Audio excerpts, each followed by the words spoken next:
বিরতির পর স্বাগত। এবার পাকিস্তানের দিকে নজর রাখতেই হচ্ছে, কারণ পাকিস্তানের বালুচ বিদ্রোহের আগুন এখনো কিন্তু নিভেনি। বালুচ বিদ্রোহের আগুনের আজ গোটা পাকিস্তান জুড়ে অগ্নিগর্ভ পরিস্থিতি। পাকিস্তানে সেনা মোতায়েন করবে এবার চীন। বন্ধুত্বের স্বার্থেই নাকি নিজ স্বার্থ রক্ষার্থে পাক ভূমে নামছে লাল ফৌজ?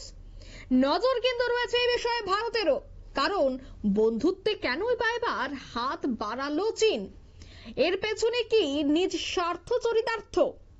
বিস্তারিত জানবো। টেলিফোন লাইনে যুক্ত হয়ে গেছে প্রতিনিধি শতাব্দী দেবনাথ। শতাব্দী, এই যে বালুচ বিদ্রোহ, যার জেরে কখনো দেখা যাচ্ছে যে সেনা ঘাঁটিতে হামলা, কখনো দেখা যাচ্ছে যে সেনার কনভয়ে আগুন লাগিয়ে দেওয়া এবং গোটা ট্রেন অপহরণ করে নেওয়া, এবার আবারও দেখা গেল যে গোটা পাকিস্তান রীতিমতো টালমাটাল পরিস্থিতি, কিন্তু সে জায়গায় এবার বন্ধুত্বের হাত বাড়িয়ে দিল লাল ফৌজ। কিভাবে দেখছে আন্তর্জাতিক মহল এই বিষয়টা? দেখো অঙ্কিতা, কার্যত সাম্প্রতিক সময়ে বালুচিস্তান কিন্তু চর্চায় এসেছে।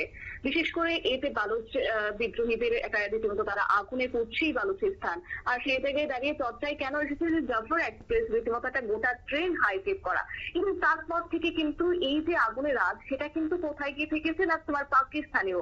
এবং একদিকে জাফর এক্সপ্রেস হাইজেক করা এবং তারপর থেকে একের পর কিন্তু এক হামলার মাত্র তোমার একের পর এক হামলা, এবং সেই সঙ্গে মাত্র দুদিনের হিসেব যদি বলতে হয় তাহলে কিন্তু মৃত্যু হয়েছে তোমার প্রায় শতাধিক পাক সেনার। আর এই গোটা ঘটনাকে কেন্দ্র করে বলতে পারি যে রীতিমতো আগুনে এবার পাকিস্তানও পড়তে শুরু করেছে, এবং সেই সঙ্গে বালুচ লিবারেশন আর্মি অর্থাৎ বিএলএ এখন কিন্তু মাথা ব্যথার কারণে হয়ে দাঁড়াচ্ছে তোমার পাক সংগঠনগুলো।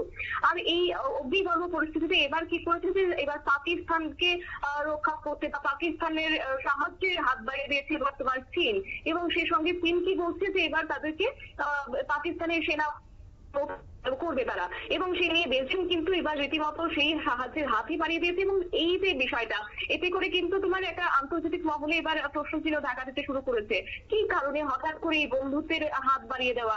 তবে কি সত্যি শুধুমাত্র বন্ধুত্বের স্বার্থ, নাকি এর পেছনে অন্য কোনো কারণ রয়েছে? কোন চিন্তা ভাবনা এবার বেজিং হাঁটতে শুরু করেছে, নাকি নিজের কোনো স্বার্থ রয়েছে যার কারণে এবার পাক ভূমের আসরে এবার লাল ফৌজকে নামানোর সিদ্ধান্ত নিয়েছে? এই গোটা ঘটনার কিন্তু প্রবাহের উপরও কার্যত ভারত যে নজর এড়িয়ে যাচ্ছে তা কিন্তু নয়, গোটা বিষয়টি এবার নয়াদিল্লি নজর রাখছে। তারই মধ্যে বালুচ বিদ্রোহীরা যেমন পাক সরকারের লড়াই চালিয়ে যাচ্ছে, ঠিক তার অন্যদিকে যদি বলতে হয় তাহলে কিন্তু তাদের মূল টার্গেটই হচ্ছে যে পাকিস্তানে থাকা তারা চীনা আধিকারিকরা রয়েছে, এবং সেই সঙ্গে 2015 সালের ক্ষেত্রে যদি বলতে হয় স্বাক্ষর হওয়া তাদের মধ্যে একটা মৌ স্বাক্ষর হয়েছে, তারই ভিত্তিতে কিন্তু চীন পাকিস্তানের মধ্যে একটা অর্থনৈতিক করিডোর বা তোমার সিপিএসসি নির্মাণ কার্য সেই সময়টাতে শুরু হয়েছিল। আর চীনের এই যে প্রস্তাবিত বেল্ট অ্যান্ড রোড, সেই প্রকল্পের উপর ভিত্তি করে তাদের একটা সাহায্য করতে এই করিডোর তৈরি করা হয়েছে একটা সময়। আর তারপর সেখানে মৌ চুক্তি স্বাক্ষরিত হয়েছে দেশের মধ্যে, এবং এমনটাই কিন্তু দাবিও করছে কার্যত বারবার দুদেশ। তাই সেই জায়গায় পাকিস্তানের একটা গদর বন্দর থেকে শুরু করে চীনের শিনজিয়াং প্রদেশ পর্যন্ত মোট তোমার 3000 কিলোমিটার দীর্ঘ কিন্তু সেই পথটি তৈরি করা হয়েছে। আর সেই করিডোর নিয়ে প্রথম থেকে একটা বিক্ষোভ প্রদর্শন করে আসছিল তোমার বালুচিস্তান, এবং শুধুমাত্র বালুচিস্তানই বলবো না, সেই সঙ্গে গিলগিট সহ বালুচিস্তান এবং সে সঙ্গে পাক অধিকৃত যে কাশ্মীরের রয়েছে সেখানকার বাসিন্দারা কিন্তু তারা রীতিমতো চড়িয়ে উঠছিলেন। আর এই করিডোর নিয়ে কিন্তু প্রবল একটা আপত্তি রয়েছে ভারতের ক্ষেত্রে। তবে যাই হোক, এই সাম্প্রতিক সময়ে এক প্রকার বালুচিস্তান উত্তপ্ত, সেই জায়গায় এবার নতুন করে পাকিস্তানকে একটা সাহায্যের হাত বাড়িয়ে দেওয়া, সেই জায়গায় ভারতও এবার সেই বিষয়টার দিকে নজর রাখতে শুরু করেছে। তবে হ্যাঁ, তার মধ্যে একটি কথা না বললে নয়, দেখো 2019 সালে পাকিস্তানের জন্মের পর থেকে কিন্তু সেক্ষেত্রে আলাদা একটা তোমার দাবি, আলাদা হওয়ার দাবি জানাচ্ছিল সেই সময়টা থেকে বালুচিস্তান। 2000 সালের শুরুর দিকে এই প্রদেশকে স্বাধীন রাষ্ট্র হিসেবে ঘোষণা করার একটা দাবিও তুলেছিলেন, এবং সেই সময় সেই দাবিতে কিন্তু পাক সরকারের বিরুদ্ধে বিদ্রোহ ঘোষণা করেছেন এই তোমার বিএলএ, এবং তারপর থেকে কিন্তু পাকিস্তানের শাসনের শৃঙ্খল ভেঙে ফেলতে লড়াইও চালিয়েছে বালুচ বিদ্রোহীরা, এবং তারপর একটা সরগোল সৃষ্টি হয়েছে। সেখানে বলতে পারো পাল্টা গুম থেকে শুরু করে কিংবা হত্যা কিংবা ধর্ষণের মতো একাধিক ঘটনাও ঘটেছে, এবং সেই সঙ্গে অমানসিক অত্যাচার রীতিমতো চালিয়েছে। এই বিদ্রোহীদের আগুন নেভানোর চেষ্টা করেছে অন্যদিকে ইসলামাবাদ। আর বিশেষ করে এই যে চীন এবং পাকিস্তানের যে অর্থনৈতিক একটা করিডোর তৈরি হয়েছে যে চুক্তির ভিত্তিতে, সেই করিডোর তৈরি হওয়ার পর থেকে কিন্তু আরো একটা অশান্তি শুরু করে দিয়েছে কি বালুচিস্তান, এবং সেই সঙ্গে অভিযোগ রয়েছে যে তারা পেশি শক্তির জেরে তাদের বাসভূমি কেড়ে নিয়ে এই একই করিডোর তৈরি করা হয়েছে।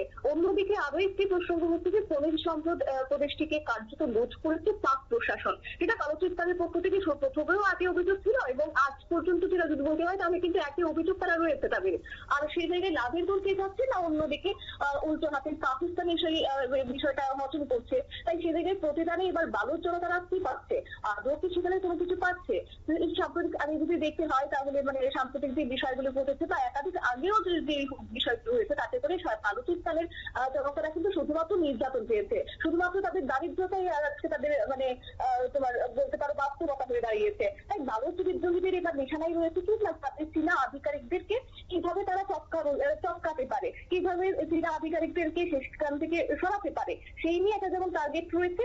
অন্যদিকে গত কয়েক বছর ধরে কিন্তু বিভিন্ন হামলাও চালিয়েছে এবং এই হামলার জেরে প্রাণ হারিয়েছেন চীনের বহু ইঞ্জিনিয়াররা, যার ফলে বালুচিস্তানের এই বর্তমান পরিস্থিতি একটা চীনেরও চিন্তা হয়ে দাঁড়াচ্ছে। কেননা সেখানে পাকিস্তানের মানে চীনের আধিকারিকরা সেখানে রয়েছেন, আর সেই থেকে চীনও কিন্তু সেখানে খুব একটা ভালো মানে হালকাভাবে এই বিষয়টাকে নিচ্ছেন না। তাই বিশ্লেষকদের যদি মত বলতে হয় তাহলে কিন্তু সেখানে একদিকে খনিজ সম্পদ সমৃদ্ধ বালুচিস্তান আর অন্যদিকে সেটাকে কোনোভাবেই কিন্তু হাতছাড়া করতে চায় না কার্যত তোমার বেজিংও।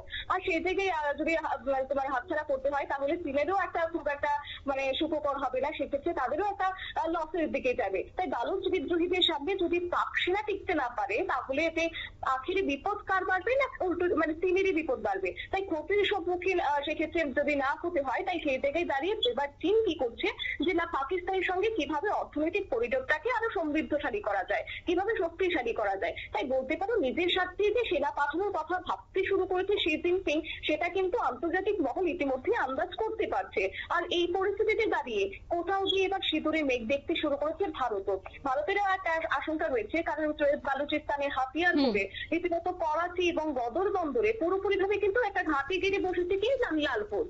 আর সেই দিনকে দাঁড়িয়ে তাদের সঙ্গে এবার হাত মিলিয়ে রীতিমতো ভারতের বিরোধিতাও একটা করতে পারে, এই আশঙ্কাটা ভারত কিন্তু এড়িয়ে যাচ্ছে না। তাই সেই জায়গায় দাঁড়িয়ে একটা ভারতও রীতিমতো কঠোর বিষয় রাখছে তারা এবং ভারতের বিরুদ্ধে আরো যেন ষড়যন্ত্র রচনা করতে পারে ইসলামাবাদ।